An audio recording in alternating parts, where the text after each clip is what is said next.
नमस्कार दोस्तों, मेरा नाम विशाल यादव और आपका अपने YouTube channel maths career by Vishal Yadav में स्वागत है। तो दोस्तों, हम अपने नंबर सिस्टम के बारे में आपको बता रहे थे। नंबर सिस्टम में आपको मैंने जो करवाए थे वे क्वेश्चंस करवाए थे डिविजिबिलिटी रूल्स के। तो आज हम बात करेंगे रिमाइंडर थ्योरम, शेषफल प्रमेय की।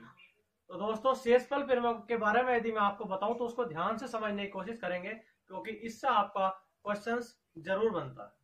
क्लियर है? तो शेषफल प्रमेय के बारे में पहले आप समझेंगे कि ये होता क्या है, उसके बाद इस पर क्वेश्चंस करेंगे। क्लियर है दोस्तों? तो टाइम वेस्ट करते हुए हम अपने टॉपिक पर आते हैं। तो भैया अब हम अपने टॉपिक की बात करेंगे। तो टॉपिक है हमारा रिमाइंडर थ्योरम, शेषफल प्रमेय। उसके बाद आप एक बात समझेंगे, आपने अगर नंबर सिस्टम पढ़ा है तो भैया पहले तो नंबर सिस्टम में आपने ये चीज पढ़ी होगी। नंबर सिस्टम में आपने भाज्य बराबर भाजक गुणा भागफल प्लस शेषफल, इससे ही हमारी संख्या बनती है। मतलब इंग्लिश में कहता हूं मैं, डिविडेंट बराबर डिविजर गुणा क्वोशिएंट प्लस रिमाइंडर। क्लियर है भैया? पहला बात समझेंगे, मेरी कोई संख्या है 38 है, 38 है, और यदि मैंने उसको 7 से भाग दिया तो 7 पंजे 35, बचा कितना? शेष 3। तो भैया ये जो शेष बचता है इसको शेषफल कहते हैं, और ये जो भाग देने के बाद आता है इसको भागफल कहते हैं। और जिससे भाग देते हैं वो हमारा भाजक होता है, और जिसको भाग देते हैं वो हमारा भाज्य होता है, डिविडेंड होता है। तो संख्या क्या बनती है? अगर ये संख्या मैं आपकी बनाने लगूं तो 7 आपका भाजक है, भाजक गुणा भागफल, 5 आपका भागफल है प्लस शेषफल, तो 7 पंजे 35 प्लस 3। तो आपकी जो संख्या है भैया वो 38 बनी कि नहीं बनी? बनी। तो आप इसको ध्यान रखेंगे, इस पर क्वेश्चन जरूर आता है एग्जाम में। भाज्य बराबर भाजक गुणा भागफल प्लस शेषफल। और भाग देने के बाद एक बात और बताऊं, भाग देने के बाद हमारा भागफल का इतना इंपोर्टेंस नहीं है, इतनी महत्वपूर्णता नहीं है भागफल की, जितनी महत्वपूर्णता हमारी शेषफल की होती है कि भाग देने के बाद शेषफल क्या आता है। क्लियर है? तो शेषफल हमारे लिए बहुत महत्वपूर्ण होता है। अब आप इसके बारे में समझेंगे कि ये किस प्रकार क्वेश्चन पुटअप करता है। तो भैया बात समझेंगे, मान लीजिए कोई संख्या है, तो हमारी संख्या 85 है जैसे, और मैंने इसको भाग दिया 21 से, 21 से, तो 21 चौक 84, तो 84 आपका आया 85 में से 84, तो जो शेषफल बचेगा वो कितना बचा? तो वो क्या बचा हमारा? एक शेषफल, उसको क्या कहते हैं हम? रिमाइंडर। ठीक है? तो इसको, ये हमारी शेषफल प्रमेय के क्वेश्चन है, इसमें अच्छे अच्छे क्वेश्चन भी है, ध्यान से करने की कोशिश करेंगे। उसके बाद मैंने कोई और संख्या ली, मान लो 105 है, और भैया 105 को मैंने 17 से भाग दिया, तो 17 से भाग दिया, 17 छक्का 102, तो आपका शेषफल कितना बचा? इसको कहते हैं रिमाइंडर शेषफल। तो 3 शेषफल बचा। क्लियर है? तो इतनी बात, छोटी छोटी सी बात तो आपको पता होगी। अब एक बात और समझने की कोशिश करेंगे। मान लीजिए भैया हमारे पास कोई संख्या 135 है, तो 135 को आपने 24 से डिवाइड किया, 24 से डिवाइड किया, तो यदि आप वैसे डिवाइड करते हैं तो 24 पंजे 120, तो जो आपका शेष बचेगा वो कितना आया? 15 आया। लेकिन 15 आपका शेषफल आया, ठीक है आंसर। 24 पंजे 120 और 135 में से 120 घटाए तो भैया हमारे पास कितना बचा? 15। लेकिन जो मैं समझाना चाह रहा हूं वो समझेंगे आप एक बात भी तो कर सकते हैं, भैया हमारा 3 से कटता है, 3 अट्ठे 24 और 3 चौक 12, एक बचा 15, 3 पंजे 15। तो आपका 3 से सिंप्लीफाई 135 हो गया, 3 से सिंप्लीफाई 8 हो गया, मतलब 3 से 24 कटा, 3 से 135 कटा। तो भैया सोल्व करने के बाद मेरे पास आया 45/8। ध्यान से देखेंगे मैं क्या कहना चाह रहा हूँ। 45/8 आया, तो आपने जब भाग दिया 8 पंजे 40, तो आपका क्या शेषफल बचा? आपका शेषफल बचा 5। तो आपका ऑप्शन में भी दिया होगा 5, तो भैया आपको 5 नहीं लगाना, आंसर 5 हमारा गलत है। जिससे हमने सिंप्लीफाई किया था, जिससे हमने शुरू में संख्या काटी थी, आपको उससे गुणा करनी पड़ेगी, 5 या 15, तब हमारा आंसर सही आएगा। कभी आप क्या करें, ये तो साफ 3 से कट रहा है, 3 से काट दिया, 8 पंजे 40, 5 शेषफल है, ऑप्शन में होगा, टिक करके आगे, तो आपको आंसर गलत। क्लियर? तो आप ध्यान रखेंगे, जिससे शुरू में स्टार्टिंग में सिंप्लीफाई करते हो, या तो आप डायरेक्ट भाग दे लो, यदि आप डायरेक्ट डिवाइड करना नहीं चाहते तो आप उसको काट लो। काटने के बाद ये जरूर ध्यान रखेंगे हमने किससे काटा है, किससे सिंप्लीफाई किया है, तो आप उसके लास्ट में गुणा कर देंगे तो हमारा शेषफल आ जाएगा। क्लियर? फिर मैं नेक्स्ट कोई एग्जाम्पल लेता हूं भैया, नेक्स्ट कोई एग्जाम्पल है मेरे पास। मान लो आपको 34 से भाग देनी है 159 को, 34 से 159 को भाग देनी है। तो भैया एक बात बताओ, 159 हमारे पास और 34 ही है, 34 से नहीं हम 33 से भाग देते हैं। तो यदि आप 33 से डिवाइड करते हैं तो या तो आप डायरेक्ट डिवाइड कर लो 33 से, या आप सिंप्लीफाई कर लो इसको। सिंप्लीफाई करा तो 3 पंजे 15, 3 तिया 9, हमारा कट गया। लेकिन 3 ही करना 3, 3 ही करना 3, तो भैया हमने काटा किससे स्टार्टिंग में? 3 से डिवाइड किया ना, मतलब 3 से सिंप्लीफाई किया। अब हम भाग देते हैं 53 को 11 से, तो हमारा 53/11 को, तो 11 चौक 44। भैया हमारे पास जो शेष बचा वो कितना बचा है? भाग देने के बाद 9, लेकिन 9 आंसर नहीं है हमारा। क्यों? मैंने बताया था जिससे स्टार्टिंग में सिंप्लीफाई कर देंगे तो उसकी गुणा भी करनी होती है। और 9 तिया 27। अब आप इससे डिवाइड कर देंगे, 27 33 से डिवाइड होता है? नहीं होता। तो हमारा पास क्या शेष फल बचेगा? 27 बचेगा। क्लियर है इतनी सी बात? समझ में आ गई भैया? इसमें अभी आपको मैं निगेटिव रिमाइंडर का और कॉन्सेप्ट समझाऊंगा, तो आपका कोई सा क्वेश्चन बचेगा ही नहीं, चाहे कितना ही बड़ा हो कितना ही छोटा हो। निगेटिव रिमाइंडर का कॉन्सेप्ट, लेकिन फिलहाल आप इसको समझने की कोशिश करेंगे कि मैं क्या कहना चाहता हूँ। ठीक है, इस बात को समझ के एक एग्जाम्पल और लेता हूँ। मान लो आपका कोई भी एग्जाम्पल है, आपका एग्जाम्पल है 147, और आपको डिवाइड करना है भैया 147 को 42 से। तो मुझे पता है 147 और 42, या तो आप 42 से 147 को डायरेक्ट भाग दे लो, तो 42 दिया 126, 126। तो भैया आपका बचेगा कितना? 7 14, और 14 और 7 21, तो भैया आपका शेषफल बचा 21। डायरेक्ट भाग देते हो, लेकिन आप डायरेक्ट अगर आपको पहाड़ा याद नहीं है तो कोई बात नहीं, आप सिंप्लीफाई कर लो। 3 चौक 12, 2 बचे, 3 नंग 27, और आप इसको 3 ही करा 3, 1 बचा 12, 3 चौक 12। अब 49 और 7 अब भी कटते हैं, 7 7 49 और 7 दूनी 14। तो भैया हमने शुरू में 3 से सिंप्लीफाई किया, फिर हमने 7 से सिंप्लीफाई किया। आप ध्यान रखेंगे इस बात का। तो हमारा बचा कितना? भाग देंगे जब आप 7 को 2 से, तो आपका शेषफल बचा 1। लेकिन ये आंसर नहीं है। मैंने बताया था आपको जिससे सिंप्लीफाई करते हो उसका गुणा करना है। पहले 3 से करा था, फिर 7 से करा था, तो 7 से 21, तो हमारा शेषफल क्या बचेगा? 21 बचेगा। और भैया यहाँ भी कितना आया था डायरेक्ट भाग देने के बाद? 42 से जब 147 को दी थी 21 ही आया था शेषफल। क्लियर है? ये बात आपको समझ में आ गई होगी, छोटी सी बात है ना। अब इसमें कुछ नेक्स्ट समझाने की कोशिश करता हूं मैं आपको। तो मान लीजिए भैया हमारी नेक्स्ट कोई संख्या है 180, और 180 को मुझे 17 से भाग देना है। 180 को मुझे 17 से भाग देना है। तो आप एक बात बताओ, 17 से भाग तो दे लोगे, 17 नहीं 170, आपका 10 शेष बचा। लेकिन ये क्वेश्चन आपका इस प्रकार भी बन सकता है, 60 + 80 + 40, हमें इसको 17 से भाग देनी है। तो मैं जो समझाना चाह रहा हूं वो समझेंगे। चाहे तो आप किसी संख्या को टोटल ऐड करने के बाद डिवाइड कर दो, तो भी आपका शेषफल वही बचेगा, या आप उसको सेपरेटली अलग अलग डिवाइड कर दो तो भी आपका शेषफल वही बचेगा। देखो मैं क्या कहना चाह रहा हूँ। 17 से भाग नहीं भैया, 17 × 51, बचा कितना शेष? 9। 17 से भाग दिया आपने, 17 चौका 68, बचा कितना शेष? 12। 17 से भाग दी, 17 दूना 34, आपका शेष बचा 6। अब आप इनको जोड़ लेंगे, ये संख्या हमारी छोटी हो गई।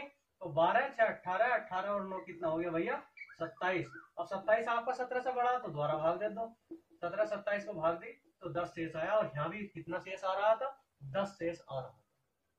क्लियर है? तो आप किसी संख्या को सेपरेटली अलग अलग भाग देने के बाद जो शेषफल बचता है उसको बाद में सिंप्लीफाई, गुणा है जोड़ है जो भी है घटा है, बाद में सिंप्लीफाई कर लो तो भी आपका शेषफल वही आएगा, और आप एक साथ डिवाइड करते हो तो भी शेषफल आपका वही आएगा। क्लियर है? ये मैं इसलिए बता रहा हूँ, इस पर कभी कभी क्वेश्चन आ जाता है। जैसे हमारा कोई भी क्वेश्चन ले लेंगे आप, 159 + 248 + 39, भैया ये 17 से डिवाइड करना, कोई जरूरी नहीं 17 किसी से भी कर सकते हैं। तो आप इसको ऐड करेंगे, फिर 17 से डिवाइड करेंगे, भाग देंगे, कोई जरूरी नहीं है कि आप सबको ऐड करो फिर 17 से भाग दो, टाइम वेस्ट नहीं करना। तो मैं ये कहना चाहता हूँ आप अलग अलग सेपरेटली भी आप डिवाइड करके जो रिमाइंडर बचता है तब भी हमारा आंसर वही होता है। तो जैसे 17 से भाग देंगे, 17 नंबर 153, बचा कितना शेष? 6। इसको भाग देंगे 17 का नाम 17, बचा कितना भैया? 7 78, 17 चौका 68, 10 शेष बचा। और 17 दूनी 34, 5 शेष बचा। तो आपका शेषफल कितना आया? 10, 5, 15, 15 और 6 कितना होता है? 21। अब आप 21 को मैं द्वारा 17 का भाग दे सकते हैं, 17 का ना 17, तो आपका 4 शेष बचेगा। और आप इनको ऐड करते तब डिवाइड करते तब भी आपका कितना शेष बचता? 4 शेष बचता। तो इसलिए मैं ये कहना चाहता हूँ, आपका इस प्रकार का कोई भी क्वेश्चन आए तो आप सेपरेटली अलग अलग भाग देने के बाद में जो भी शेषफल बचते हैं छोटे छोटे, उनको सिंप्लीफाई करके आप उसका आंसर प्राप्त कर सकते हैं। क्लियर है भैया? इतनी सी बात समझ में आई होगी आपकी। ठीक है, अब नेक्स्ट क्वेश्चंस की बात करते हैं। कुछ इसमें और समझाने की कोशिश करता हूं, लेकिन इस सूत्र को जरूर ध्यान रखेंगे, भाज्य बराबर भाजक गुणा भागफल प्लस शेष। क्लियर? तो भैया आपके सामने क्वेश्चन ये है। अब मैं आशा करता हूं जितना मैंने अभी आपको बताया है वो आपकी समझ में आ गया होगा। अब मैं इस पर आपको क्वेश्चन करवाऊंगा। ठीक है, मैं आपसे एक बात बता दूं, ये रिमाइंडर थ्योरम भैया आपका छोटा सा टॉपिक है, आपको पूरा समझाने की कोशिश करूंगा जितना इसमें होता है। लेकिन आपको ये तो पता है भैया, बचपन से भाग गुणा सीखते आए हो कि भाग देने के बाद संख्या से क्या शेषफल बचता है, वही बात मैंने आपको बताई है। बस छोटी छोटी सी 2 बात ऐड करी है कि आप जिसको संख्या से शुरू में सिंप्लीफाई करते हो, बाद में उसकी गुणा करनी होती है। क्लियर है? और अलग अलग आप शेषफल भी निकाल सकते हो संख्या का, बाद में उसे सिंप्लीफाई कर लो। 2 बात मैंने आपको एक्स्ट्रा बताई। मैं आपको एक बात बताऊं भैया, मैं आपको सिंपल क्वेश्चन भी करा सकता हूं। मैं आपको जो चुटकियों में बिना पेन उठाए क्वेश्चन सॉल्व होते हैं वो भी करा सकता हूं, लेकिन मैं उन क्वेश्चंस को क्यों नहीं कराता? क्योंकि भैया वो एग्जाम में आने बंद हो गए। आपको पीएचडी करनी है कि एग्जाम क्लियर करना है? मैं आपकी नजरों में स्मार्ट बन जाऊं, मैं आपको ऐसा पढ़ा दूं कि ये पेन रखा, आप पेन मत उठाइए, क्वेश्चन का आंसर ये। भैया ऐसे क्वेश्चन भी बताऊंगा मैं आपको। जो क्वेश्चन की ट्रिक बनी है वो मैं आपको जरूर बताऊंगा। ट्रिक से हो, बेसिक से हो या ऑप्शन से हो, क्वेश्चन जितना मुझे आता है वो मैं आपको सब कराने की कोशिश करूंगा। ठीक है, ऐसा नहीं है कि कुछ भी छोड़ दूंगा, लेकिन हर क्वेश्चन ऑप्शन और ट्रिक से नहीं होता। तो इसलिए मैं आपको बेस भी बताता हूँ, ट्रिक भी, और ऑप्शन से भी बताता हूँ। ये तो आपका नंबर सिस्टम चैप्टर है, इसमें तो कोई ऐसी ट्रिक वगैरह लगती नहीं है। लेकिन जैसे जैसे आप चैप्टर पढ़ते चले आएंगे तो आपको खुद पता चल जाएगा कि हाँ ट्रिक क्या होती है, ऑप्शन से क्वेश्चन सॉल्व कैसे होते हैं।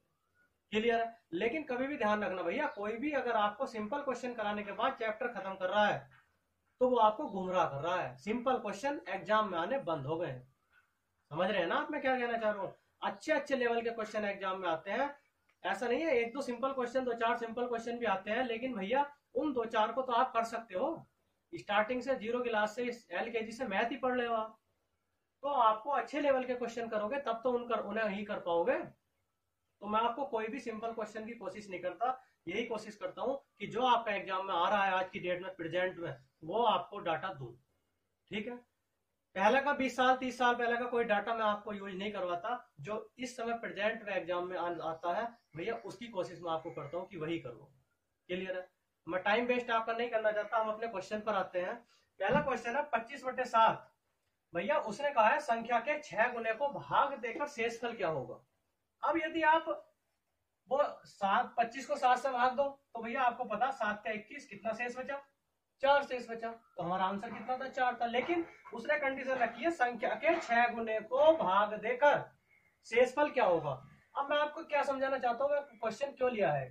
आप चाहे तो इसका 6 गुना ले लो भैया, संख्या क्या हमारी 25, तो 25 का 6 गुना कितना होगा? 25 छक्का 150। तो आप इसे 7 से भाग दे सकते हो।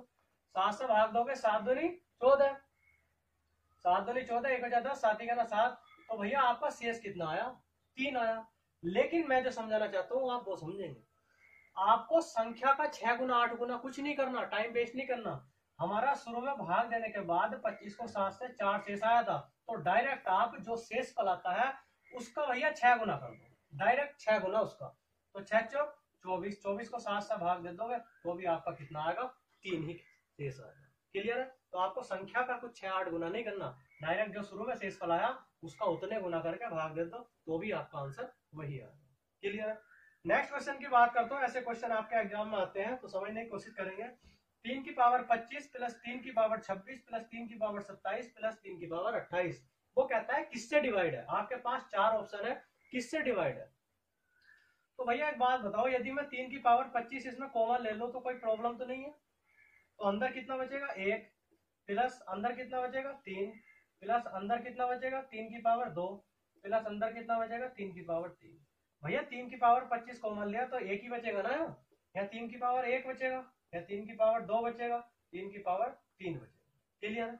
अब मैं इसको सोल्व कर लेता हूँ। 3 की पावर 25 हमारा बाहर है, ये आएगा आपका 3 3 होते 27, ये 3 3 9, 27 और 9 कितना होगा 36, 36 और आपका 4 कितने हो गए भैया 40। अब आप एक बात देखो, आपको कुछ नहीं देखना होता, जो सोल्व करने के बाद यहाँ आ जाए उसको देखते हैं ऑप्शन में कि ऑप्शन में है या नहीं। 40 हमारा कहीं ऑप्शन में है भैया, नहीं है, तो हमारा कोई सा ऑप्शन अभी तक इस संख्या को डिवाइड नहीं कर सकता। फिर हम और आगे चलेंगे, इससे और आगे क्या चलेंगे, 1 3 इसका ले लेंगे हम, तो इधर बचेगा 3 की पावर 24, 1 3 हमने इसका लिया तो 40 का कितना हो गया 120। अब भैया आप इसको देखो, इससे कोई मतलब नहीं रखना, इससे मतलब इसलिए नहीं रखना, मान लीजिए आपकी कोई संख्या भैया 42 है, समझो मैं क्या कहना चाह रहा हूँ, 44 है आपकी कोई संख्या, 44 गुणा 3 है, और भैया मैं इसको ये भी कह सकता हूँ 132, 44 गुणा 3 है आपकी कोई संख्या 132 है, तो आप समझेंगे। तो क्या मैं इसको ये नहीं कह सकता कि ये संख्या मेरी 11 से डिवाइड होगी, क्यों, 44 में 11 छुपा हुआ है, 44 आपका 11 का मल्टीपल है, तभी तो ये संख्या 11 से डिवाइड होगी, इससे कोई मतलब नहीं है। 44 में आपका 11 छुपा हुआ है, 11 का मल्टीपल है, तभी तो ये संख्या हमारी 11 से डिवाइड है। तो वही मैं कहना चाह रहा हूँ, इससे मतलब नहीं रखना, इतनी बड़ी घात को सोल्व थोड़ी करोगे, इससे मतलब रखना 40 मेरा कहीं भी ऑप्शन में नहीं है, ना ही 40 का कोई मल्टीपल ऑप्शन में है। बात समझ रहे हैं ना, तो इसलिए मेरी अभी तक की संख्या किसी भी ऑप्शन से नहीं कटेगी। नेक्स्ट चलते हैं, 1 3 और ले लेंगे, तो 3 की पावर 24 बचा है, 1 3 और लिया 40 से 120, तो 120 भैया पहला ऑप्शन है मेरा 30, तो 30 से 120 डिवाइड होता है, तो ये संख्या पूरी किससे कट जाएगी 30 से कट जाएगी। क्लियर है, समझ रहे हो ना। अगर हाँ ऑप्शन में 40 होता तो मेरा आंसर 40 ही था, क्यों 40 को 40 से कट। बात समझ रहे हैं क्या कह रहा हूँ, और नहीं अगर आता तो हम और एक्स्ट्रा आगे चलते चले जाएंगे। ठीक है भैया, अब और नेक्स्ट क्वेश्चन की बात करते हैं। भैया आपके सामने क्वेश्चन ये है, और क्वेश्चन आया हुआ है, बुक में भी है लेकिन आया हुआ है, इसीलिए मैं आपको करा रहा हूँ। जिसको आता है अच्छी बात है, जिसको नहीं आता वो समझने की कोशिश करेगा। मेरा क्वेश्चन है, जब एक संख्या x को भाजक द्वारा विभाजित किया जाता है तो देखा जाता है कि भाजक बराबर भागफल का 4 गुना और शेषफल का 2 गुना। यदि शेषफल 80 है तो संख्या बताओ। अभी मैंने आपको बताया था भाज्य बराबर भाजक गुणा भागफल प्लस शेषफल, अभी समझाया था आपको, और इस पर क्वेश्चन आता है, यही बताया था। तो यदि मैं इसकी बात करता हूँ तो भैया भाजक बराबर भागफल का 4 गुना और शेषफल का 2 गुना, लेकिन उसने शेषफल दिया भी तो है हमें, तो हम क्या है भागफल नहीं निकाल सकते, निकाल लेंगे। शेषफल हमारा क्या दिया 80, तो आप इसकी जगह रख देंगे 80 गुणा 2, और यहाँ आपका भागफल, तो भैया आपका भागफल और गुणा 4 बराबर, सोल्व कर लेंगे, हमारे पास 4 से सोल्व हो गया, कितनी बार 4 दूनी 8 0 20 बार, तो आपका जो भागफल आया 20 दूनी 40 आया, तो भैया भागफल कितना आया 40, शेषफल आपका कितना दिया है 80। अब मैं भाजक नहीं निकाल सकता, चाहे आप इससे निकाल लो चाहे आप इससे निकाल लो, तो आपका भाजक भी आ जाएगा। भाजक बराबर कितना दिया भागफल का 4 गुना, भागफल कितना 40, तो 40 गुणा 4, तो भैया मेरे पास कितना हो गया 40 चौका 160, मेरे पास भाजक हो गया। आपको पता है सूत्र, आपको याद है, भाज्य बराबर भाजक गुणा भागफल प्लस शेषफल, बताया था अभी। तो भैया भाजक कितना मेरा 160, और भागफल कितना है मेरा 40, और शेषफल कितना है भैया, शेषफल उसने कितना दिया है 80, तो 16 चौका 6400 और 80 है, तो भैया 6480 6480 आपका क्या है वो संख्या बन गई, भाज्य आ गया 6480, 16 चौका 6400 और आप 80 जोड़ देंगे तो आपका 6480 हो जाए। क्लियर है। अब नेक्स्ट क्वेश्चन करते हैं। तो भैया आपके सामने क्वेश्चन मेरे ये है नेक्स्ट संख्या, वो कहता है क्वेश्चन पहला है, किस ऐसे क्वेश्चन आपने किए भी होंगे और आता भी जरूर है एग्जाम में, ध्यान से करेंगे। किसी संख्या को 84 से भाग देने पर 30 शेष बचता है, तो 12 से भाग देने पर उसी संख्या को क्या शेष बचेगा। अब आप एक बात देखेंगे, मैंने अभी आपको बताया था भाज्य बराबर भाजक, भाज्य बराबर भाजक गुणा भागफल प्लस शेषफल। भैया बात बताई थी कि नहीं बताई थी, बताई थी। तो यहाँ पे एक बात बताओ, वो कहता है किसी संख्या को 84 से भाग, जिससे हम भाग दे रहे थे वो था क्या था हमारा भाजक था, और भागफल इंग्लिश में क्वोशेंट कहते हैं, तो मैंने इसको क्या मान लिया क्यू मान लिया, भागफल को क्वोशेंट कहते हैं इंग्लिश में, तो मैंने इसको क्यू मान लिया। ठीक है, 30 शेष बचता है, तो वो जो संख्या बनेगी वो 84 क्यू प्लस 30 बनेगी। इतना तो क्लियर है। आप क्यू की जगह चाहे कुछ भी आए, समझ रहे हैं ना मेरी बात। लेकिन जो संख्या होगी वो यहाँ वाली जो संख्या होगी वो 84 से कटेगी, चाहे क्यू की जगह कुछ भी आ रहा है। मैंने बताया था मल्टीपल कटता है, अगर मल्टीपल उसमें है तो आप बात समझेंगे मैं क्या कहना चाहता हूँ। जो संख्या बनी वो 84 क्यू प्लस 30 बनेगी। ठीक है, और वो कहता है यदि इसी संख्या को, किस संख्या को भैया, इसी संख्या को 12 से भाग दिया जाए तो क्या शेष फल बचेगा। अब आप एक बात और गौर कर देंगे, हाँ इस बात पर ध्यान देंगे, यदि ये वाली संख्या 12 सत्ते 84 पूरा पूरा करता है तो हम आगे बढ़ेंगे, वरना हमारा आंसर आगे नहीं आएगा। अगर पूरा पूरा नहीं करता तो कैन नॉट बी डिटरमाइंड हमारा आंसर होता। बात समझ रहे हैं ना, तो यह बात आप ध्यान देंगे इस बात पर। वो कहता है इसी संख्या को 12 से भाग दिया जाए, किस संख्या को भैया, 84 क्यू प्लस 30 को 12 से भाग दिया जाए तो हमारा क्या शेषफल बचेगा। तो आपका 84 तो 12 से कंप्लीट कर गया, तो बचा क्या, 30। तो 30 को 12 से भाग देंगे, अभी मैंने बताया था ना अलग अलग अगर प्लस में संख्या इसी प्रकार 23 प्लस 40 को 17 से भाग दूं तो अलग अलग शेषफल बताया था ना, अभी क्वेश्चन कराया था। तो उसी प्रकार 30 को 12 से 12 दूनी 24, तो भैया कितना शेष बचा, 6 शेष बचा। तो हमारा क्या आंसर है, 6 आंसर। अर्थात मैं ये कह सकता हूं जब भी आपको ऐसा क्वेश्चन आए तो आपको कुछ नहीं करना, आपको केवल एक बात देखनी है। अभी नेक्स्ट क्वेश्चन थोड़ा आपका बढ़ा हुआ है, लेवल का है। कोई भी क्वेश्चन आए आपको डायरेक्ट शेषफल को भाग देनी है। किसे भाग देनी, डायरेक्ट शेषफल को। लेकिन पहली संख्या को भी आप देख लेंगे कि ये इससे कंप्लीट कटती है कि नहीं कटती। 84 12 से कंप्लीट कट गया तो हम आगे चलेंगे। 12 दूनी 24 भैया, 30 24 घटाया तो कितना बचा, 6 शेष बचा। क्लियर है, तो हम डायरेक्ट शेषफल को भाग दे देते हैं, जो भी आपका वो क्वेश्चन बोल रहे। नेक्स्ट क्वेश्चन की बात करूं, किसी संख्या को 21 से डिवाइड करने पर 21 क्यू शेषफल 13 बचता है, तो 21 क्यू प्लस 13 भैया मेरी वो संख्या होगी।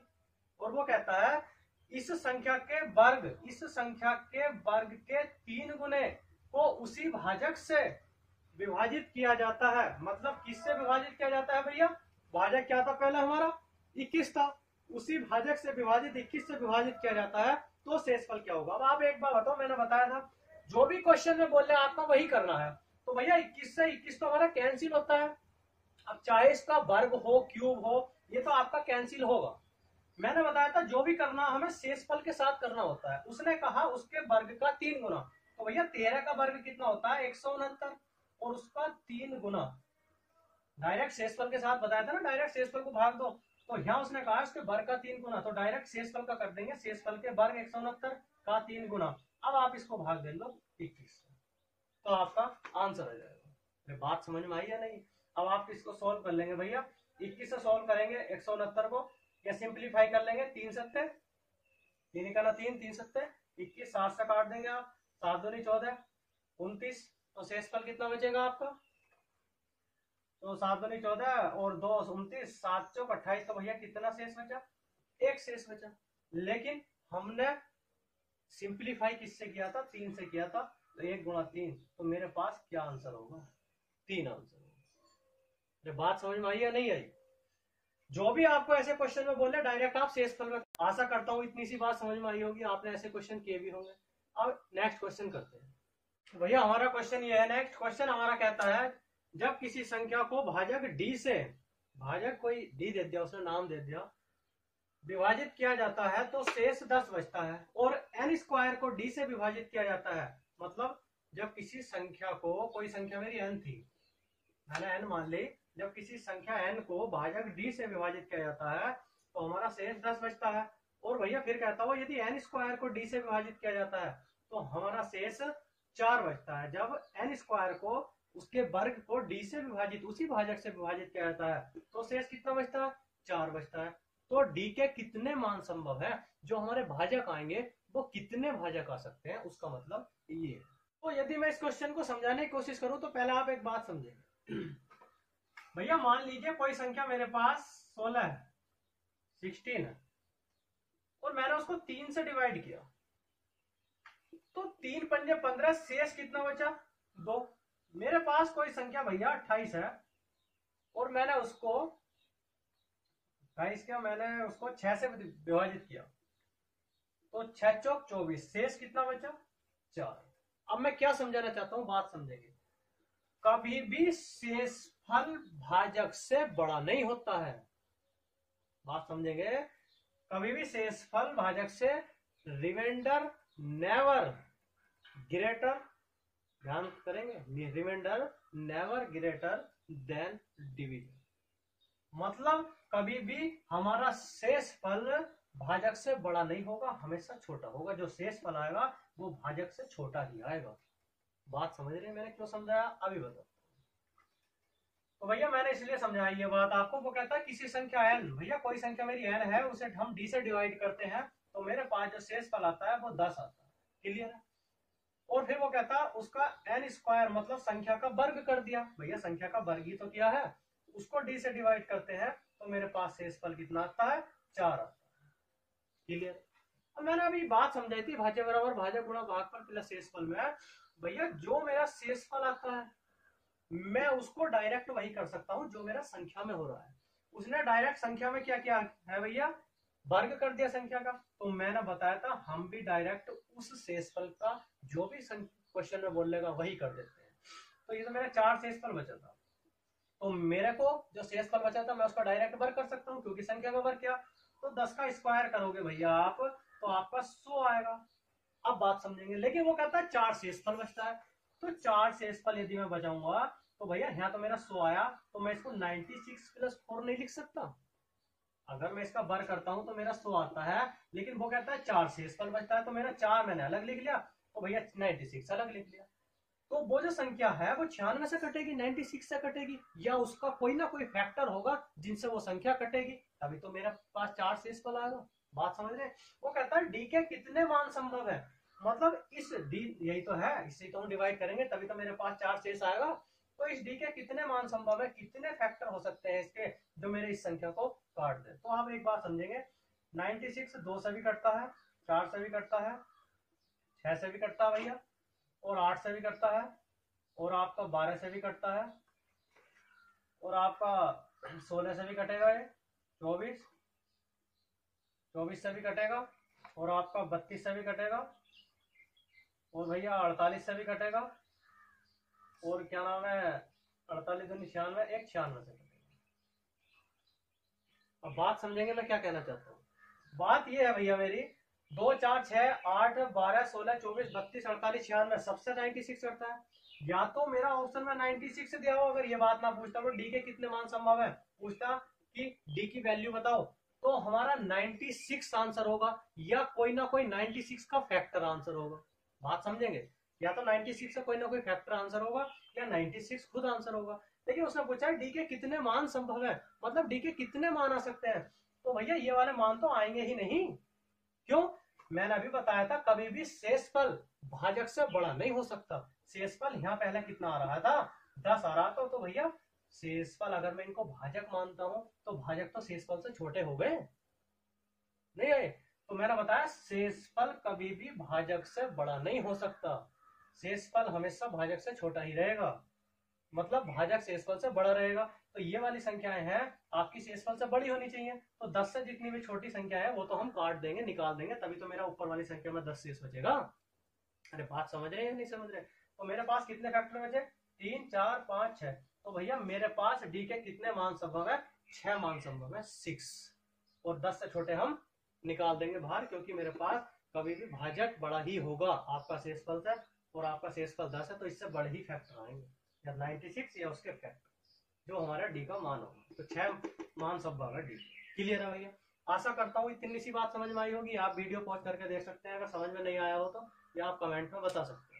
और यदि पढ़ाया हुआ अच्छा लगता है तो भैया सब्सक्राइब कर दिया करो, वीडियो को शेयर भी कर दिया करो। और इसमें आपके सब्सक्राइब या शेयर से मुझे कोई कई करोड़ रुपए नहीं मिलते, कुछ नहीं मिलता, ऐसा कुछ नहीं है। बस ये है आप पता चल जाता है कि हाँ ठीक चल रहा है, सही समझ में आ रहा है। क्लियर है।